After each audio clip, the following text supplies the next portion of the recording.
皆さんごきげんよう、上川薫です。今日もまた世界では様々なニュースが流れています。その中で気になるものについてご紹介解説していきます。ぜひとも情報の更新に役立てていってください。今日取り上げる主な話題としては3つに絞りましょう。まず第一に、アメリカの次世代戦闘機 F47 について、アメリカの安全保障の問題だけではなく、日本の安全保障についても影響があります。そして2つ目が、トランプ政権の要職にある人たちのやらかしについて、バイデン政権であれば確実に大炎上するようなことを、トランプ政権ではちょっと日常的に失敗しているようです。そして最後の3つ目は、現在ウクライナの情勢について、戦況を左右するロシア軍の攻撃として滑空爆弾攻撃がありました。しかし現状それらが封じられることにより、戦線は一進一退の攻防となっています。アメリカからの支援が途絶する道が見えている中において、苦しいながらもウクライナ軍の戦いは続いています。それではまず最初に、アメリカの次世代戦闘機 F47 について。アメリカのステルス戦闘機といえば、F22、F35 戦闘機の名前が挙がるでしょう。F35 戦闘機は日本にとっても主力戦闘機となっています。従来のアメリカの国際戦略においては、世界中の国々、特に友好国に対してはアメリカ製の兵器を売ってきました。それはアメリカの軍需産業にとっても利益になるし、その利益をもって次の兵器を開発、生産していく、この流れができていたわけです。自分の国だけではなく他の国にも売ることによって、兵器産業というのは発達の原資となるお金を得てきたわけです。その結果、アメリカの F35 ステルス戦闘機は世界各国に販売されるベストセラー商品となっています。しかし、F47 戦闘機はこれまでの方針とは異なるものとなります。まず第一にトランプ政権の意向として、従来の友好国や同盟国が将来においてはそうではなくなる可能性があるのだから、輸出するバージョンについては明確に性能を低下させるモデルを作ろうという話となっています。ちなみに F47 戦闘機、次世代戦闘機と言われていますが、何をもってして次世代としているかについて、その定義ははっきりとはしていません。現在のところ、機体がより大型化し、より長大な飛行距離と、より多くの武装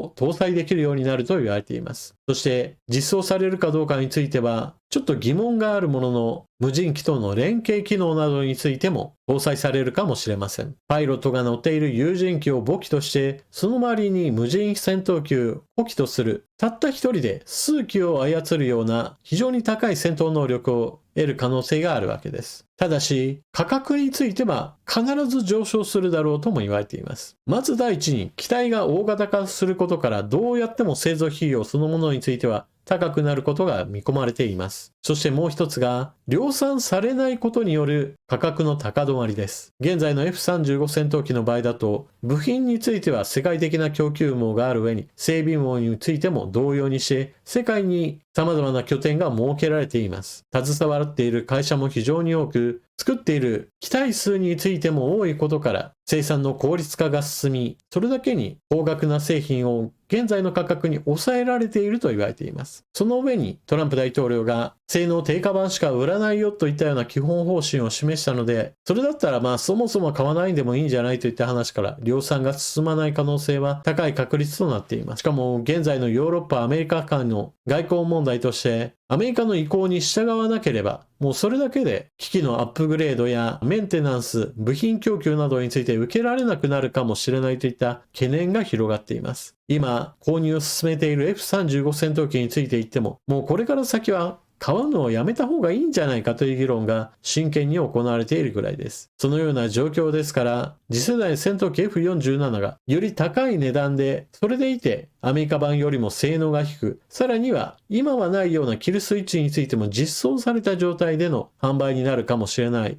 そういった様々な悪い点が重なって F47 は F22 と同様にして少数生産、非常に高額な機体になるかもしれないのです。そういったことを考えると、日本の安全保障にとっても大きな影響があります。現在の主力戦闘機が F35 戦闘機なわけですが、何も永遠にアメリカから戦闘機を買わなければならないなんていう縛りは日本にはありません。従来アメリカは日本に対しては独自の航空機産業を持つことに対する妨害があるとさえ言われていました。しかし、現状では自分の国は自分で守れと言われているし、日本の防衛費はもっともっと多くお金を積み増すべきだなんていう批判もアメリカからは飛んできます。それであれば、次世代の日本にとっての主力戦闘機もアメリカ製ではなく国産戦闘機やもしくは国際共同開発製品といったものを主力とする考え方もありだと思います。ものすごい予算をかけるのが難しいからこそ、アメリカから買った方が結局のところいいよねといった話がこれまでの流れでした。しかし、アメリカがこのような態度を取るのであれば、お金をかけて国産戦闘機を作るのもよし、もしくはそこまでお金をかけるのが難しいというのであれば、ヨーロッパメーカーとの国際共同開発といったものを進めていくことは、より現実的な方向性となり得ます。そして2つ目の話題。アメリカの高官たちによるやらかしについて、トランプ政権においては様々な人が政権入りしているわけですが、その中には完全に民間人だった人たちも結構入っています。民間人であっても、専門家であれば政治家経験がないといった以外については問題にならないこともあるのですが、しかし民間人な上にさらに専門家でもない人が要職につけばちょっと問題が起こります。例えば、対ロシア外交のウィトコフ特使は民間人の上に陰謀論も大好きといったような人で、非常に問題発言がここのところ続いています。例えば安全保障問題についての専門家ではないため、偽情報といったものを掴んでしまうと、それがそのまま口からベラベラと出てしまうといった問題があります。例えば、ロシアによるウクライナ侵攻に伴って、東部南部の4州がロシア軍によって占領されました。ロシアはこれらの領土を併合する根拠として、住民たちが願ったんだといったような話をしています。そのために占領した地域での住民投票をもとにした併合願いといったものがあるというのをプーチン大統領は根拠としています。しかし、ロシアによる侵攻に伴って、そもそもロシアに声を上げるのが難しい中で行われた住民投票は、これを根拠とするのは間違いです。そもそも、ロシア軍による占領地においては、住民たちに対する弾圧が実施されていたことは明らかになっています。ウクライナ軍が奪還した地域においては、生き残った住民たちの中から、ロシア兵たちによって拷問を受けて、ロシアの支配に抵抗することが難しかったことが証言がされています。しかし、ウィトコフ特使は、住民たちの多くがロシア領になりたがっているじゃないかといったような話をかなり前向きに話をしていて、プロパガンダにコロッとやられている姿が報道されています。また、政府要職に就くといった意味においては、非常に情報管理を厳しく行っていかなければなりません。しかし、ここ最近では、イエメンのフーシ派に対する攻撃で、また政府高官がやらかしています。それは、戦争計画とも呼べるような話について、民間のジャーナリストを加えてしまったのです。これは、民間の通信アプリであるシグナルというアプリのグループチャットにアトランティックの編集長を加えてしまったというのです。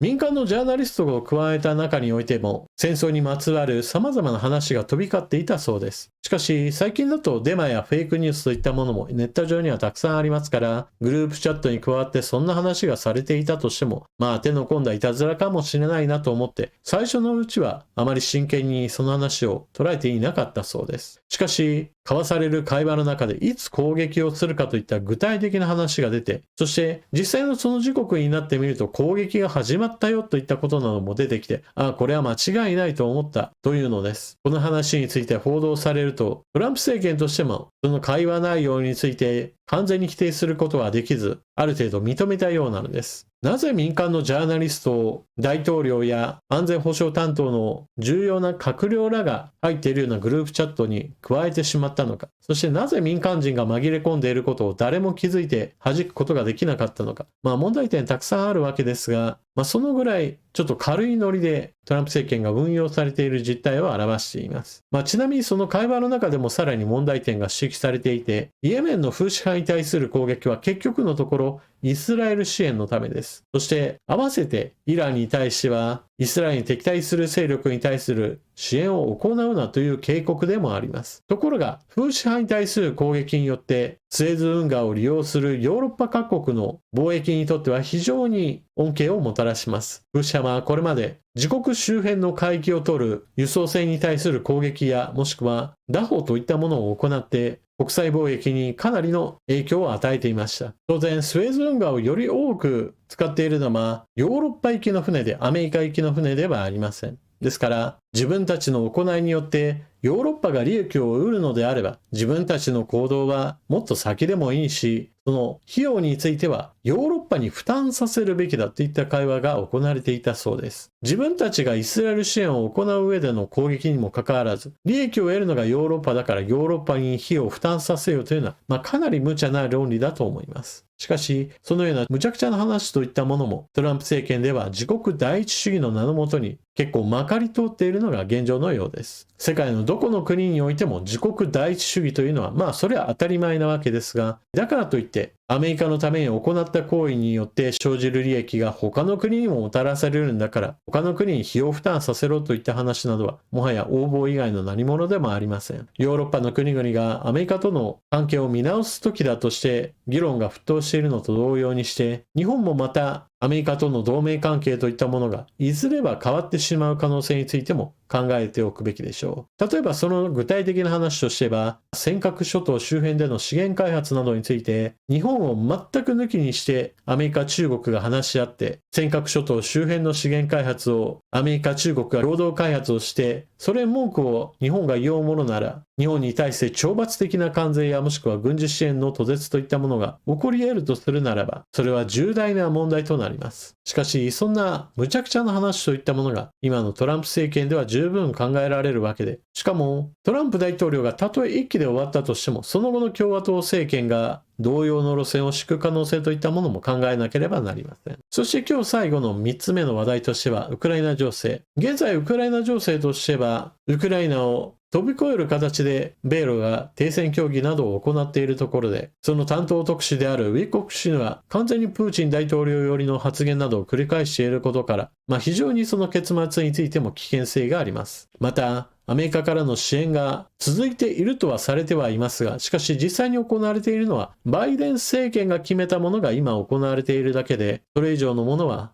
新しく決まっていません。そのため、現在のウクライナに対する防空ミサイルの供与については、アメリカからについてはすでに途絶状態にあるとも言われています。そんな中においても、ウクライナ上空にロシア軍戦闘機が飛び交っているわけではありません。今回の戦争では今のところロシア軍戦闘機は前線から一歩引いた形での作戦行動を取り続けています。長射程のミサイルは使われるものの、それには量産が間に合わず、戦線全体を押し上げるほどにはなっていません。しかし、2024年から2025年にかけては、ミサイルの代わりに多用され、前線を動かしてきたのは滑空爆弾攻撃です。滑空爆弾はミサイルに比べるとはるかに値段が安く、それでいて非常に重量のある航空用爆弾ですから、ウクライナ軍の陣地を正確に捉えた場合においては、かなりの被害をもたらします。滑空爆弾による繰り返し攻撃によって陣地を破壊し、その開いた穴に対する突撃を行うことによって、ウクライナ軍を大きく押し下げる効果といったものを、ロシア軍は人海戦術で実現したわけです。地上部隊の質が劣化したとしても、それ以上に陣地を航空支援で押しのけてきたというのがロシア軍の必勝パターンの一つとなっていたのです。しかしここ最近においてはそうした滑空爆弾攻撃についてもその精度が大きく減少していると言われています。それがウクライナ側の対応技術で正確なポイントに対する攻撃をはぐらかすことがうまくできるようになってきたというのです。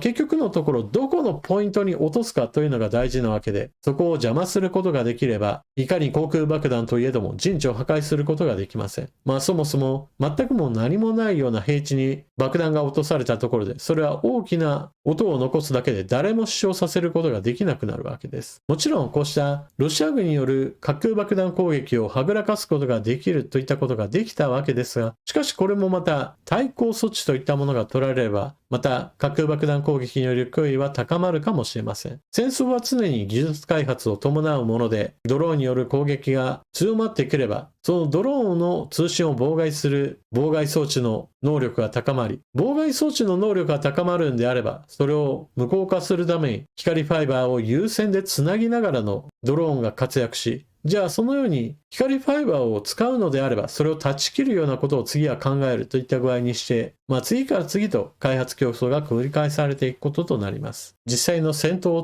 通して繰り返されるこうした技術開発は非常に多くの教訓に満ちています。それだけに日本の自衛隊ももっとウクライナとの密接な協力関係を構築し、戦争を知らない人が設計開発をするのではなく、実際の戦闘を教訓としたドローン開発を日本でも行えるように手を尽くすべきです。皆さんは今回の話を聞かれてどのようなことを思われたでしょうか。ぜひともコメントしていってください。それでは次の動画でまたお目にかかりましょう。またね。